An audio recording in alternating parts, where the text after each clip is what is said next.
Hello મિત્રો, અમારી YouTube ચેનલમાં તમારું સ્વાગત છે. આજનો વ્લોગ હતો આપણા તહેવારનો, ઈદે મિલાદનો. આપણો બુલેરો આવી ગયો છે ન્યાજ ભરેલો, એટલે આપણે ચડીશું બુલેરોમાં ચડ્યા એટલે બધાને આવી ગઈ મજા, એટલે બધાને લગાડવા મળ્યા નારો.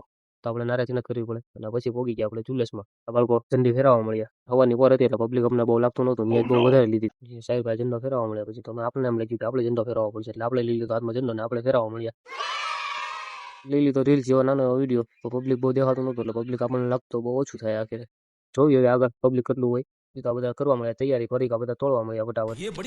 જગ્યા મળતી નથી એટલે આપણા પ્રમુખ સાહેબ નીચે ઉતરી ગયા અને બોલેરોને આગળ લેવાની કોશિશ કરી કે આપણે આગળ વટીએ.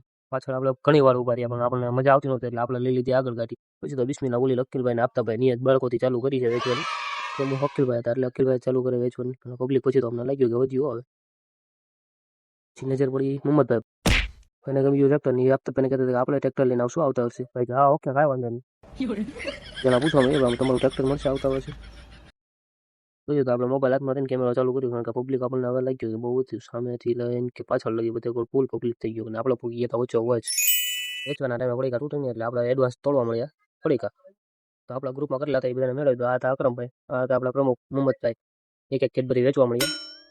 હેલો, એ હતા સાહિલભાઈ, એ પણ નિયાદના પેકેટ લઈ લીધા હાથમાં. પછી આપણા પ્રમુખ મેન પ્રમુખ અકીલભાઈ, બાજુમાં હતા આપતાભાઈ, બહુ રાજી હતા, નિયાદ ફટાફટ વેચવા મળ્યા હતા. પછી આપણા હાજી સાહેબ એજાજભાઈ ને આપણી ટીમ ભાઈ અમે બ્લોગમાં આવો જોઈએ એટલે કેડબરી લઈને પણ આવી ગયા.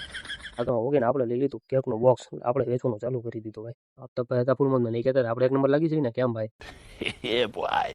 પછી પહોંચી ગયા આપણા પાટણના ચોકમાં. અહીંયા તો એટલું પબ્લિક હતું કે હાલવાનો રસ્તો જ નહોતો. કમિટી મેમ્બરના પોલીસવાળા પછી ઉતાવળ કરાવતા કે હાલો ભાઈ આગળ હકાલો, કારણ કે આખા જુલ્લસમાં કાંઈ પબ્લિક ન થાય, બાટણના ચોકમાં થાય. પછી તો બાટણથી આપણે આગળ વધીએ રસ્તો મળ્યો એટલે. 2 hours later. એટલું બધું વટીને પછી આપણે પહોંચી ગયા લોરિયાના ચોકમાં, કારણ કે અહીંયા પછી પબ્લિક ઓછું થવા મળ્યું, કારણ કે આ આપણો હતો એન્ડ. અહીંયા આપણું જુલ્લસ પૂરું થાય છે.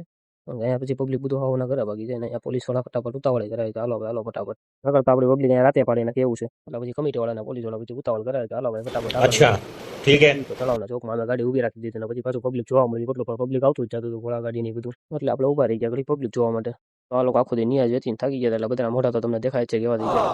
આ રીતે બનાવી હતી આપણે જુલ્લસ. હવે મળી બીજા બ્લોગમાં.